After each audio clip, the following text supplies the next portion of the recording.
बात का हंगामा था। भारत ने दुनिया के किस किस देश को लूटा है जहां से ये सोना आया, तो उन्होंने भारत की हिस्ट्री पे अध्ययन करना शुरू किया। उसमें से निकला कि भारत ने कभी किसी देश को नहीं लूटा,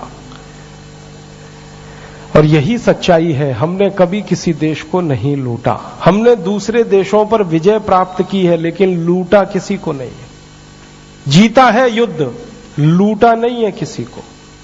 लूटना हमारे भारत की परंपरा नहीं है।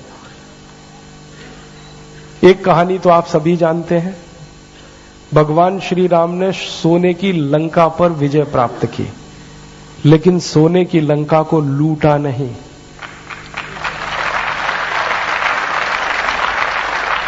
रावण को मारा, विभीषण को राजा बनाया, और विभीषण जब राजा बना तो उसके पहले श्री राम के चरणों में साष्टांग दंडवत प्रणाम कर रहा है और कह रहा है कि ये तो मेरा नहीं है, ये तो सब आपका है, आप जैसे चाहो वैसे मैं करूं।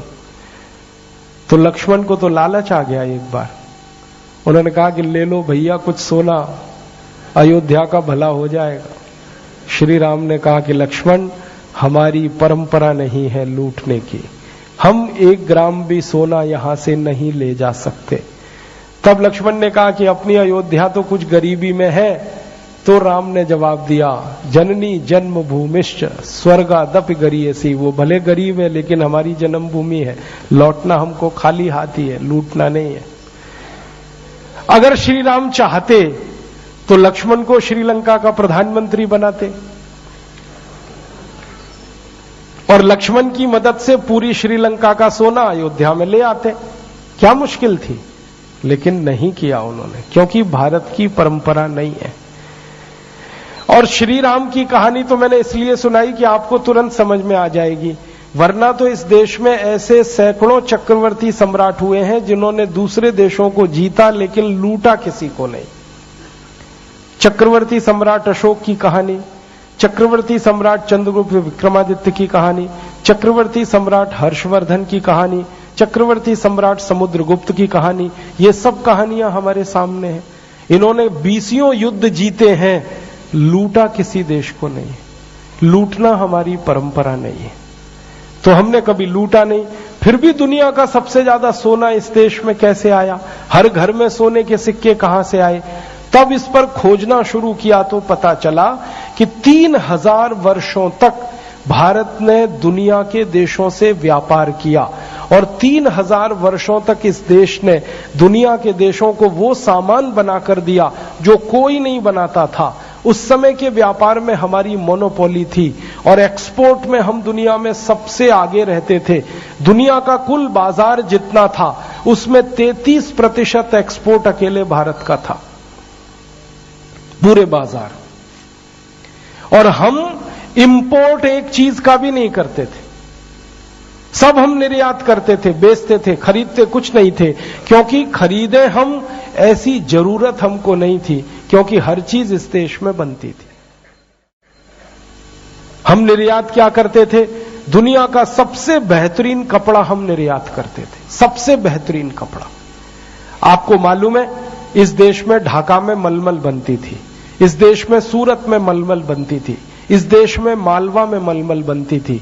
मलमल एक खास तरह का कपड़ा होता है, वो कपड़ा इतना बेहतरीन बनाया जाता है कि कपड़े का 15 मीटर लंबा थान तह करते जाओ, तह करते जाओ, तह करते जाओ तो माचिस की एक डिब्बी में आ जाता है। 15 मीटर का थान, इस क्वालिटी की हम कपड़े में बुनाई करते थे, और ये सारी बुनाई हाथ से होती थी, मशीनें नहीं थी। ये क्वालिटी का कपड़ा हम बनाते थे। आपने कई बार सुना होगा कि भारत के मलमल का कपड़ा 15 मीटर लंबा, एक अंगूठी में से खींच के निकालो तो पूरा थान पार हो जाता। इस क्वालिटी का कपड़ा बनाते, और ये कपड़ा दुनिया के 56 देशों के बाजारों में बिकता था। सबसे ज्यादा ये कपड़ा बिकता था यूरोप में, फिर बिकता था अफ्रीका में, फिर बिकता था लैटिन अमेरिका में। और हमारा जब कपड़ा बिकता था ना बाजारों में दुनिया में, तो उसके प्रमाण है मेरे पास कि भारत का कपड़ा तराजू के एक पलड़े में रखा जाता था, और उसके वजन के बराबर सोना दूसरे पलड़े में रखा जाता था। वजन के बराबर सोना हमें मिलता था कपड़ा बेचने पर। हमने 3000 साल दुनिया को कपड़ा पहनाया और उसके बदले में सोना कमाया। सोना लूटा नहीं, अपनी मेहनत से सोना हमने कमाया। यूरोप के इतिहास को जब मैंने पढ़ना शुरू किया तो रोम साम्राज्य वहां सबसे पुराना साम्राज्य रहा। रोमन एम्पायर में पहले राजा से लेकर आखिरी राजा तक सबने भारत का ही कपड़ा पहना। रोमन एम्पायर की जो रानियां होती थी वो सब भारत के कपड़े पहनती थी। अंग्रेजों के राजा रानी भी भारत का कपड़ा पहनते थे। आपको एक इंटरेस्टिंग बात बताता हूं। एक बार अंग्रेजों के राजा के बारे में लंदन की पार्लियामेंट में बहस हुई और बहस इस बात की हुई कि अंग्रेजों का राजा भारत का कपड़ा पहनता है, उसकी पत्नी भारत का कपड़ा पहनती है, तो हम भारत को गुलाम कैसे बनाएं। माने हमारे कपड़े पहनकर ये लोग रहते थे। क्यों? क्योंकि उनके यहां कपड़ा नहीं होता था। कपड़ा क्यों नहीं होता था? क्योंकि कपास नहीं होती थी।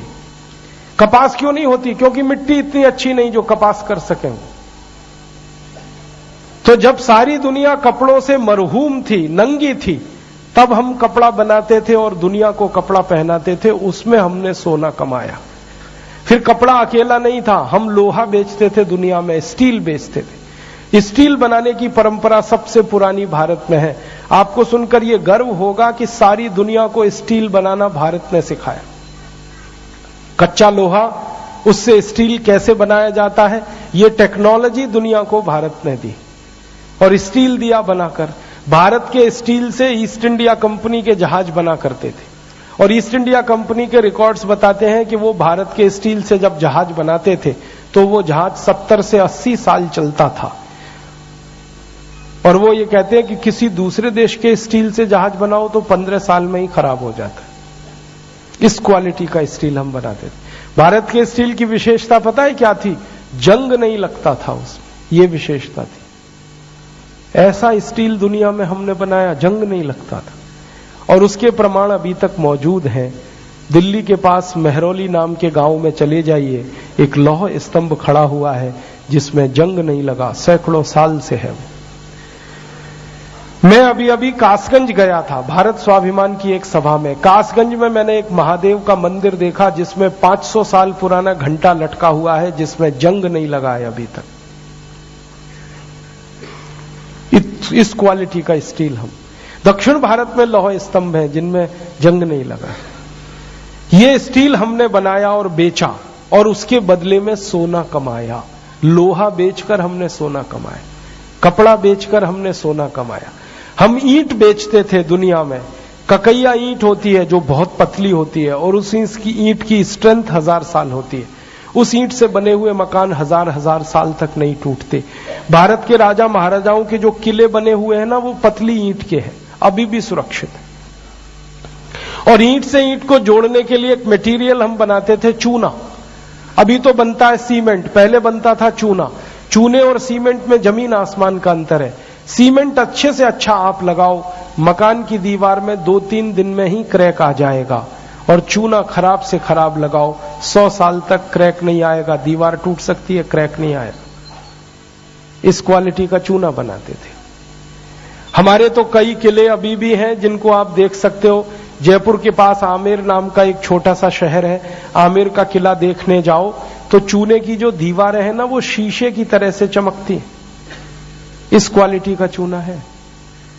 ये चूना हम एक्सपोर्ट करते थे, ईंट एक्सपोर्ट करते थे, हम लोहा एक्सपोर्ट करते थे, हम कपड़ा एक्सपोर्ट करते थे, मसाले एक्सपोर्ट होते थे, खाने पीने की चीजें एक्सपोर्ट होती थी। ऐसे सैकड़ों चीजों को हमने निर्यात किया और बदले में सोना कमाया।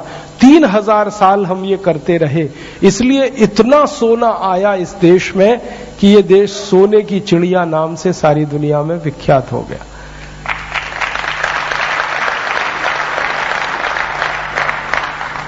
तब मैकॉले कह रहा है, I have never seen a person who is a bagger and thief in this country India.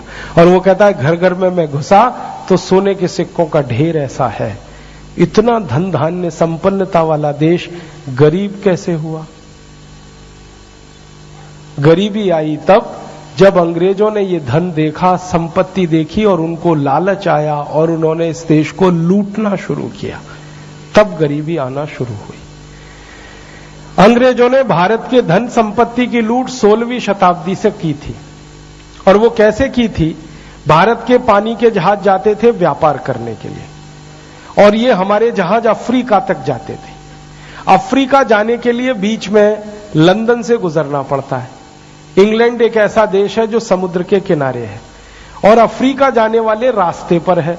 तो भारत के जितने पानी के जहाज जाते थे उन सबको लंदन के नजदीक से गुजरना पड़ता था, और अंग्रेज उन पानी के जहाजों को लूटा करते थे। 16वीं शताब्दी उन पानी के जहाजों को लूटने के लिए छोटे छोटे समूह बनाए थे, उन्होंने ग्रुप बनाए थे, लुटेरे समूह थे, उनके गुंडे बदमाशों के समूह उन्होंने बनाए थे। और भारत से गए हुए पानी के जहाजों को जब वो लूटा करते थे तो बहुत संपत्ति मिलती थी उनको। तो ये लुटेरे समूह जो हुआ करते थे इंग्लैंड में, इन लोगों ने आपस में एक फैसला किया कि भारत से आने वाले पानी के जहाजों पर अगर इतना धन और संपत्ति है तो हम भारत में ही क्यों ना चलें लूटने के लिए, जहां पर ये खजाना है सारा का सारा। तब उन्होंने ईस्ट इंडिया कंपनी बनाई इस काम के लिए, और कंपनी का नाम भी रखा ईस्ट इंडिया। दोनों ही ये नॉन इंग्लिश शब्द हैं, अंग्रेजों को ये नाम रखने की जरूरत नहीं थी। वो कंपनी का नाम रखते तो कोई अंग्रेज नाम रखते, इंडिया नाम क्यों रखा? और ईस्ट क्यों रखा? पूरब की तरफ आना था उनको इसके लिए। और इंडिया रखा क्योंकि भारत ही आना था उनको। और ये कंपनी जब बनी 1599 में, तो इस कंपनी की इनिशियल पेड अप कैपिटल 0 थी, 0 थी। ऐसी अद्भुत कंपनी बनी जिसका इनिशियल पेड अप कैपिटल ही नहीं था कुछ। और इस कंपनी को बना के जब अंग्रेजों के राजा के सामने प्रस्तुत किया गया तो राजा से कहा गया कि आप इसको लाइसेंस दो कंपनी को, हम भारत जाके लूट करना चाहते हैं। तो राजा ने कहा कि लूट करोगे तो मुझे क्या मिलेगा? तो इन्होंने कहा कंपनी वालों ने कि कुछ हिस्सा हम आपको भी देंगे। तो राजा ने कहा ठीक है। तो राजा को भी लूट का हिस्सा मिलेगा, कंपनी वालों को भी फायदा होगा। इसके लिए उस कंपनी को लाइसेंस दिया गया और वो भारत में आए। अब भारत में आए तो उन्होंने अपने आप को प्रस्तुत किया कि ईस्ट इंडिया ट्रेडिंग कंपनी है। हम ट्रेडिंग का क्या मतलब निकालते हैं? व्यापारी कंपनी। इंग्लैंड में ट्रेडिंग का मतलब कुछ और है। 16वीं शताब्दी की अंग्रेजी की डिक्शनरी मैंने ढूंढी तो उसमें पता चला ट्रेड का माने होता है प्लंडरिंग। प्लंडरिंग माने लूट मार। हम ट्रेड का मतलब समझते रहे व्यापार। अंग्रेजों के यहां 16वीं शताब्दी में ट्रेड का मतलब होता था लूट मार। तो वो कंपनी लूट मार करने वाली कंपनी थी, और भारत में घुसी तो हमने सोचा ये व्यापार करने वाली कंपनी है। इसी दुविधा में जहांगीर नाम के राजा ने लाइसेंस दे दिया उस कंपनी को, और उस कंपनी ने सूरत शहर में जाके अपना अड्डा जमाया और सूरत को लूटा। लूट कर धन मिला, वो धन से सेना बनाई, फिर और लूटा, फिर और धन मिला, फिर और सेना बनाई, फिर और लूटा। ऐसे करके लूट बढ़ती गई, सेना बड़ी होती गई। फिर एक दिन उनको लगा कि भारत में तो भरपूर धन मिल रहा है लूट का, क्यों ना यहां पर राज्य किया जाए। और फिर उन्होंने राज्य बनाकर लूटा। जब तक अंग्रेजों का राज्य नहीं बना था तब तक ईस्ट इंडिया कंपनी ने ऐसे ही लूटा। जब राज्य उनका स्थापित हो गया तो उन्होंने कानून बनाकर इस देश को लूटा। एक तरीका होता है किसी के घर में घुस जाओ, लूट के सब ले आओ, तो वो चिल्लाएगा कि मेरी लूट हो रही है। दूसरा तरीका होता है कि लूटने का कानून ही बना दो, तब कौन चिल्लाएगा? तब तो हर आदमी कहेगा लॉ एंड ऑर्डर का पालन हो रहा है, भले उसमें लूट हो आपकी। ये तरीके होते हैं लूटने के। दुनिया में सबसे ज्यादा धोखा देने वाले 2 शब्द हैं, लॉ एंड ऑर्डर। अंग्रेजों ने इन्हीं दोनों शब्दों का उपयोग किया, लॉ एंड ऑर्डर। आपकी कोई जेब काटे, आप चिल्लाओगे जी मेरी क्यों जेब काट रहे हो? और जेब काटने का कानून बना दिया जाए, आप क्या कर लोगे? और काटने वाला यही कहेगा जी मैं तो कानून का पालन कर रहा हूं, मैं तो पूरी ईमानदारी से कानून का पालन कर रहा हूं, यही कहेगा कि नहीं? तो वो पूरी ईमानदारी से कानून का पालन कर रहा है, माने पूरी ताकत से लूट रहा है आपको, और आप कुछ नहीं कर सकते क्योंकि कानून है। तो अंग्रेजों ने 100 साल तक तो बिना कानून के लूटा, फिर कानून बनाकर लूटा इस देश को। जब अंग्रेजों ने बिना कानून के इस देश को लूटा था, तब समय का एक उदाहरण बताता हूं। एक रॉबर्ट क्लाइव नाम का अंग्रेज था इस देश में, प्लासी का युद्ध लड़ा उसने 1757 में। वो सारी कहानी आप जानते हैं, इसलिए मैं रिपीट करना नहीं चाहता, लेकिन जो आप नहीं जानते वो बताना चाहता हूं। प्लासी के युद्ध में अंग्रेजों के सैनिकों की संख्या 350 थी और भारत जिसके खिलाफ ये युद्ध लड़ा जा रहा था उसके सैनिकों की संख्या 18,000 थी। अब कोई किसी से ये कहे कि अंग्रेजों के 350 सैनिक और भारत के 18,000 सैनिक कौन जीतेगा, तो निश्चित रूप से आप कहोगे भारत जीतेगा, और जीतना भी चाहिए। लेकिन इस युद्ध में भारत हारा था और इंग्लैंड जीता था। 350 सैनिक होने के बावजूद इंग्लैंड जीता था। कारण क्या था? उस युद्ध में भारत की तरफ से जो सेनापति था सेना का, उसका नाम था मीर जाफर, और अंग्रेजों की तरफ से जो सेनापति था वो था रॉबर्ट क्लाइव। रॉबर्ट क्लाइव को मालूम था कि मैं युद्ध हार जाऊंगा और मीर जाफर को कॉन्फिडेंस था कि मैं जीतूंगा। तो रॉबर्ट क्लाइव ने मीर जाफर के साथ एक समझौता किया था, और उस समझौते में मीर जाफर को यह कहा गया था कि तुम युद्ध में अंग्रेजों की मदद करो तो हम तुमको बंगाल का राजा बनाएंगे और 1 करोड़ स्वर्ण मुद्राएं भी देंगे। तो मीर जाफर 1 करोड़ स्वर्ण मुद्राओं के लालच में और बंगाल के राजा बनने के लालच में बिक गया था, और उसने देश से गद्दारी की थी। और गद्दारी ये की थी कि उसने भारत के 18,000 सैनिकों का सरेंडर अंग्रेजों के 350 सैनिकों के सामने करा दिया था। ये है सच्चाई युद्ध की। भारत हार गया, इंग्लैंड जीत गया। रॉबर्ट क्लाइव ने जब वो युद्ध जीत लिया तो 18,000 सैनिकों को अपने पास मिला लिया, और उन 18,000 सैनिकों को लेकर रॉबर्ट क्लाइव ने एक लॉन्ग मार्च किया, प्लासी से लेकर मुर्शिदाबाद तक। मुर्शिदाबाद उस समय कलकत्ता के विकल्प में राजधानी था, बंगाल की राजधानी था, और प्लासी से थोड़ा दूरी पर था। तो रॉबर्ट क्लाइव ने युद्ध जीत लिया, सैनिकों को लेकर एक मार्च निकाला। उस मार्च के बारे में रॉबर्ट क्लाइव ने अपनी डायरी में लिखा है कि मैं युद्ध में जीतने के बाद 18,000 भारतीय सैनिकों को बंदी बनाकर एक लॉन्ग मार्च पर निकला, प्लासी से मुर्शिदाबाद। तो मैं घोड़े पर आगे आगे चलता था, मेरे पीछे पीछे 350 सैनिक चलते थे, वो अंग्रेज थे, उनके पीछे 18,000 भारत के सैनिक चलते थे, और उन्हीं में मीर जाफर भी चलता था। इस मार्च के पूरे रास्ते में रॉबर्ट क्लाइव कहता है कि हजारों भारतवासी सड़क के दोनों किनारे खड़े होकर हमारा जुलूस देखते थे, और वो डायरी में लिखता है कि ये भारतवासी हमारे जुलूस पर तालियां बजाते थे। अगर इन भारतवासियों ने मेरे जुलूस पर ताली नहीं बजाई होती और पत्थर का एक एक टुकड़ा उठाकर मुझे मारा होता तो भारत का इतिहास 1757 में ही बदल गया होता।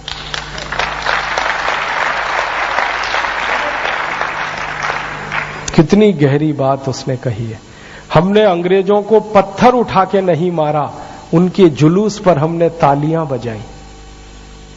हमने इस देश में मीर जाफर जैसे गद्दारों को देखा जिसने कुछ सोने के लालच में देश को बेच दिया विदेशियों के हाथ में।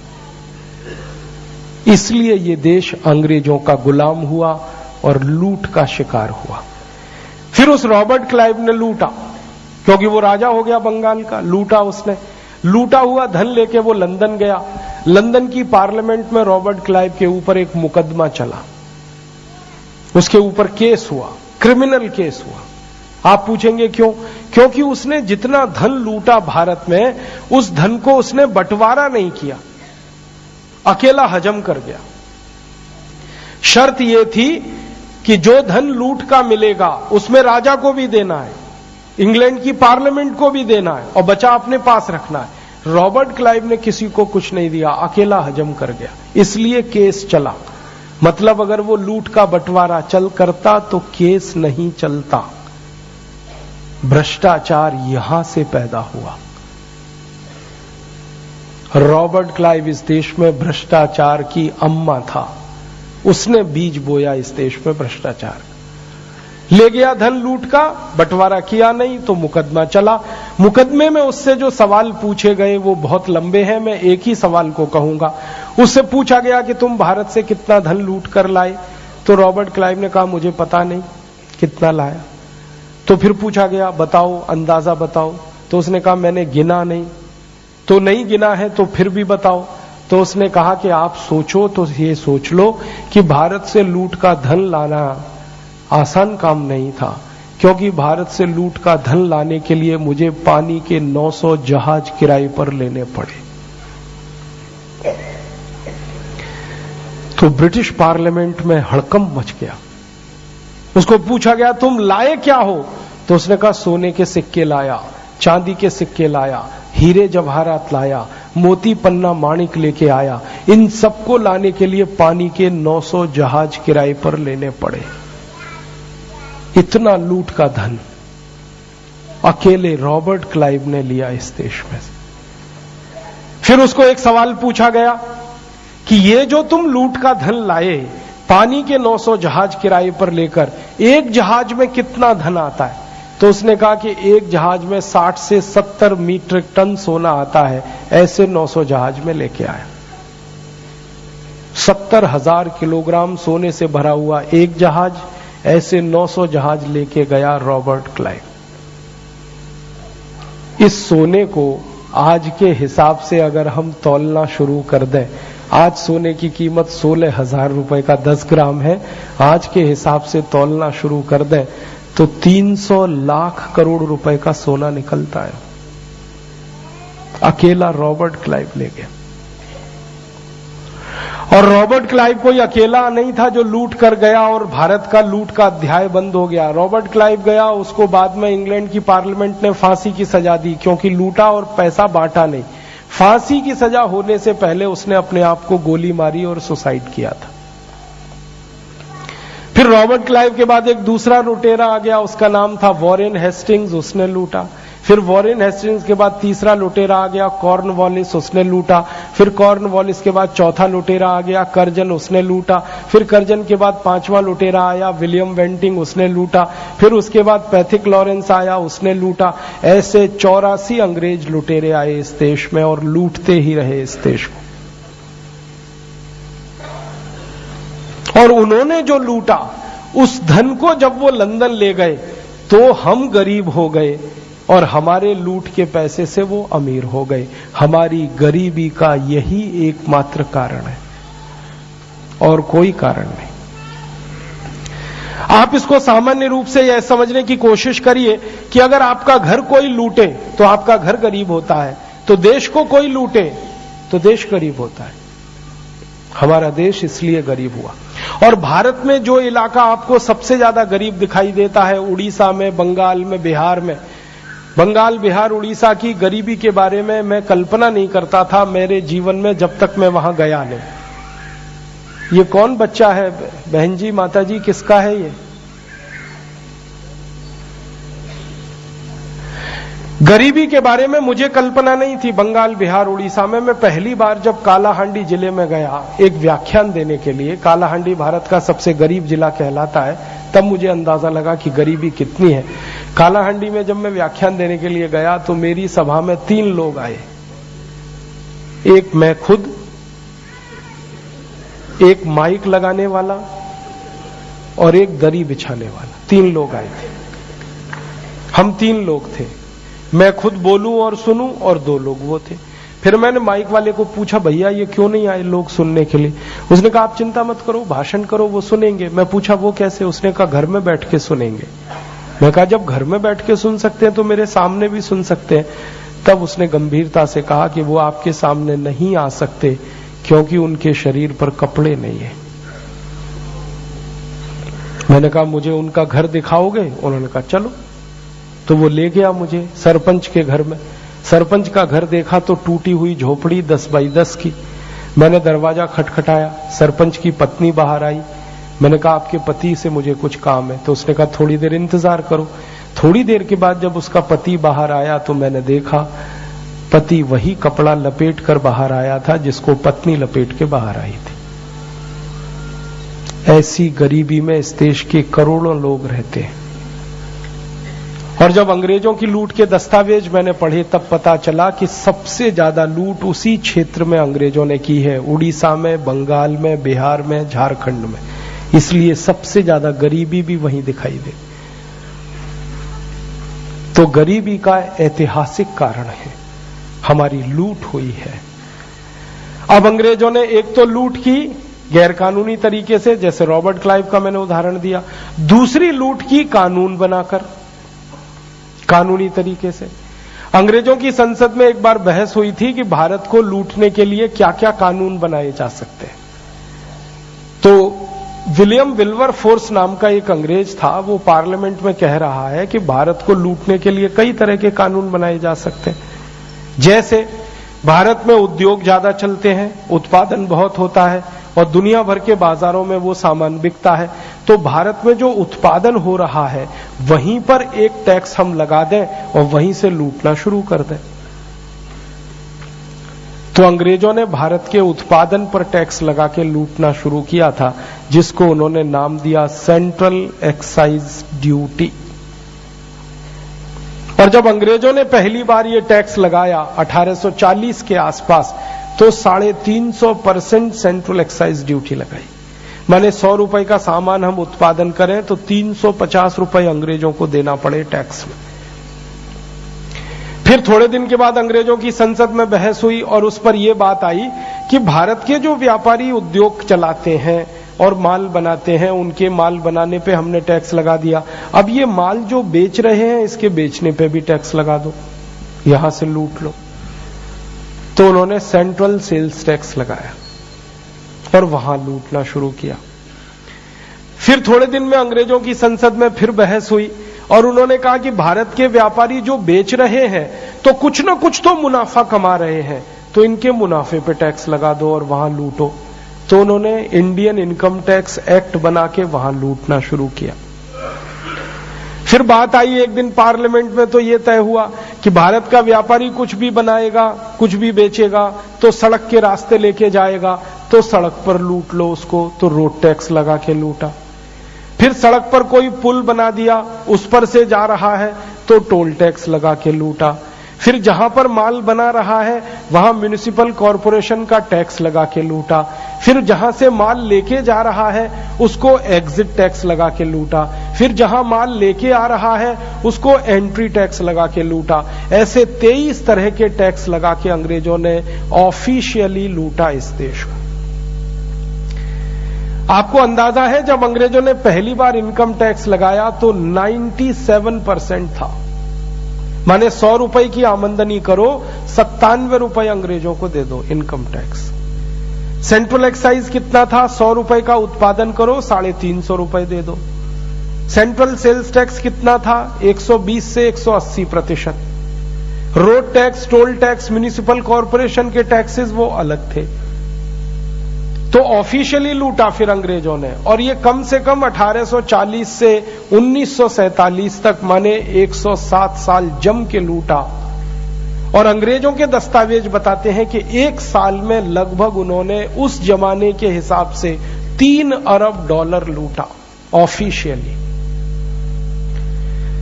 $3 अरब को इस समय के नोट के हिसाब से अगर आप गिनना शुरू करें, इस समय $1 50 रुपए का है और 1 अरब में 100 करोड़ होता है, तो $300 करोड़ में 50 का गुणा कर लीजिए। ऑफिशियली ये लूटा और लूट लूट के देश को खाली कर दिया। वैसे तो अंग्रेजों के पहले भी ये देश लूटा। महमूद गजनवी ने लूटा सोमनाथ का मंदिर, 17 बार लगातार लूटा। एक ही मंदिर को 17 बार लूटा, मतलब मंदिर में संपत्ति इतनी थी कि उसको लूटने में 17 बार लगा आना पड़ा। मोहम्मद बिन कासिम ने लूटा इस देश को, अहमद शाह अब्दाली ने लूटा इस देश को, तैमूर लंग ने लूटा इस देश को, नादिर शाह ने लूटा इस देश को। लूट का इतिहास इस देश में पुराना है, और जब लूट होती है किसी देश की तो वो देश गरीब ही होता है। तो हमारी गरीबी का ये कारण है। अब एक महत्वपूर्ण बात कि जब भारत की में लूट हुई और लूट होकर ये देश गरीब होने लगा, भुखमरी का शिकार, भुखमरी कैसे आई? हमारे उद्योगों पे टैक्स लगाए अंग्रेजों ने, तो वस्तुएं महंगी हो गई। तो दुनिया के बाजार में जो हम 33% निर्यात करते थे, वो निर्यात हमारा घटता गया। वस्तुएं महंगी होती गई, निर्यात घटता गया। निर्यात घटता गया तो कारखाने बंद हो गए। कारखाने बंद हो गए तो जो कारीगर